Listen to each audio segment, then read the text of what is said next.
Car insurance prices have been through the roof recently, and there are figures that have reported people are spending up to 30% of their salary on car payments. Insurance is just another cost on top of that. So today we'll analyze and take a look at the 8 factors that affect insurance costs and see which cars are the cheapest to insure. Hey everyone, my name is Junaid and I'm a graduate analyst working for a financial services firm in central London. Now if you want to jump straight to the cheapest cars to insure, skip to here in the video. But if you want to understand what factors can make insurance more expensive, stick around and I'll cover some of the reasons why insurance can be so high. Now, insurance is all about risk. The insurance industry is all about risk. The higher the risk of something going wrong with a car or a driver, in general, the higher the insurance costs. Now, I'm going to cover 8 things that can affect insurance prices, and number 1 is the car's value. Generally, the more expensive the car, the higher the insurance premium, and that's because it'll cost more to repair or replace a high value vehicle. Number 2, the car's performance or engine size. Engine size is an important factor since larger engines have more power and cost more to insure, especially for new drivers. Cars with powerful engines are considered riskier to insure because they're more likely to be involved in accidents or be stolen, so their insurance premiums are often high. Number 3, safety features. Cars that are equipped with advanced safety features like anti-lock brakes, airbags, traction control, electronic stability control, they're seen as safer by insurance companies, but they can also cost more to fix if any of these issues or features go wrong. Number 4, repair costs. Repair costs are a significant factor in determining insurance premiums. For example, like I mentioned, cars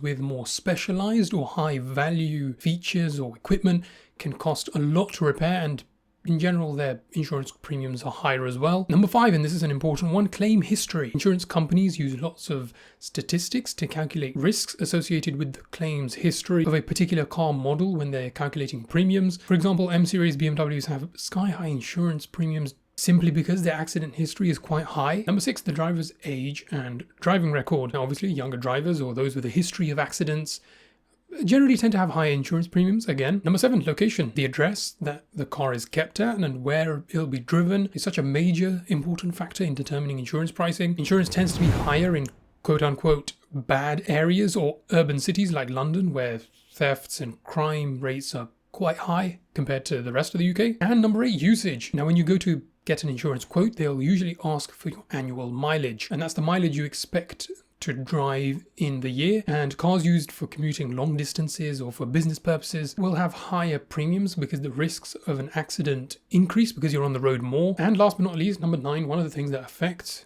the insurance price is the insurance group. Every vehicle is placed within an insurance group ranging from 1 all the way up to 50. Vehicles in lower groups are generally cheaper to insure on an annual basis, with those categorized in higher groups costing more to insure. Now you might be wondering, what determines what group a car gets placed into? Well, there are 6 factors and they're quite similar to the ones we just covered, so I'll cover them quickly. Number 1, the car's value. The more expensive a car is means it would cost more to repair, and so it's likely to be in a higher insurance group. Number 2, the cost of parts. Again, cars with more expensive parts and maintenance costs are usually in higher insurance groups. Number 3, repair times. Now, the longer it takes to get a car roadworthy, again, the higher the insurance. Number 4, the car's performance, which is why sports and performance cars are so expensive to insure. They'll have more brake horsepower, they're harder to control, and in general, they have a higher likelihood of being involved in accidents or crashes, so they'll be in high insurance groups. Number 5, the security available in a car. The harder it is for a car to be broken into and be stolen, the lower the insurance group it'll be in general. For example, Range Rovers are notoriously easy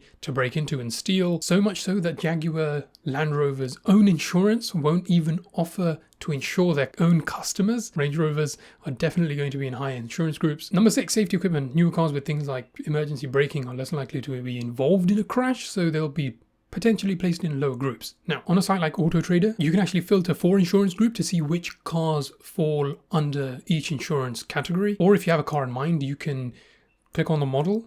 Then if you scroll down and click on running costs, it usually should tell you on the right what insurance group that car falls under. Now that we know all the factors that can affect insurance premiums and make them higher, let's take a look at the 5 cheapest cars to insure. Coming in at number 1, the Volkswagen Polo, for which premiums can range from £730 to £1,500. Now I was actually surprised by this when I was doing my research, because in general, being the younger brother of the Golf, Polos are really quite popular with younger drivers, and they do tend to get ragged around a lot. Now you'll have to check which trim levels fall under Group Insurance 1, but the 1 litre petrol comes in 65, 75 or 80 brake horsepower, and you'll be looking at the manual gearbox. That's another thing, manual cars are cheaper to insure than automatic cars because there's fewer moving parts and less that can go wrong again. Volkswagens in general are cheap to maintain, parts are readily available since there's so many of them on the road, but it might not have the reliability or peace of mind as some of the other hatchbacks, as per the What Car Reliability Survey, in which it finished 12th out of 18 cars. It's an easy car to drive, but the body does roll if you really chuck it into a corner, and space in the back is a bit tight even by Super Mini standards, but overall it's a good car to shortlist for a low insurance bill. Number 2, the good old Toyota Yaris, with a premium range of £425 to £924. It's easy to drive and cheap to insure, thanks to exceptional reliability and low maintenance costs. The interior is a bit Spartan, and it's not exactly the most exciting car to drive, and more importantly, recent models have seen premiums jump up quite a bit. So you'll be taking a look at the 1 litre petrol engine from 2011 through 2020. Now the Yaris also comes in a hybrid form, but that'll be much more expensive to insure, so I would stick with the petrol. The 5-door has decent practicality, and although you do lose some driving fun over having the 3-door, that's not really what you're going for with a Super Mini. We're more worried about insurance pricing. All in all, great car with patented Toyota reliability, coupled with low insurance costs, put it at the top of my list back when I was looking at my first car to buy. Venturing into the South Korean market comes the Hyundai i10, with premiums ranging from £390 to £1,200. Now the i10 is another good Super Mini hatchback that's great value for money. It has good storage for a car of its size. It's been rated as one of the best city cars, and it offers some great handling for a car in its class. Now to keep insurance costs down, you'll be looking at again the 1 litre petrol engine, and again keep an eye out on the trim level. There are some trim levels like the Premium SE that fall in higher insurance groups. Now the i10 had some great little creature comforts that were really missing from other cars in its class. It had the largest boot in a little city car, and the car even won Car Buyer's 2014 Car of the Year. Now again, since it's not the most stylish or boy racery, insurance costs are generally quite low, and while for me the i10 was still too small, it's still a great car with low insurance costs. Now the reason I put all these three cars together is because under the hood these three are essentially the same. A lot of them come from the same factory and their differences are largely cosmetic. I think this actually is a great little car. It is. I really do, but it isn't quite as simple as that, because you see this is a very small Peugeot, and this over here is an equally small Citroën. Now don't be fooled by the fact that they've all got slightly different faces. They are, in fact, the same car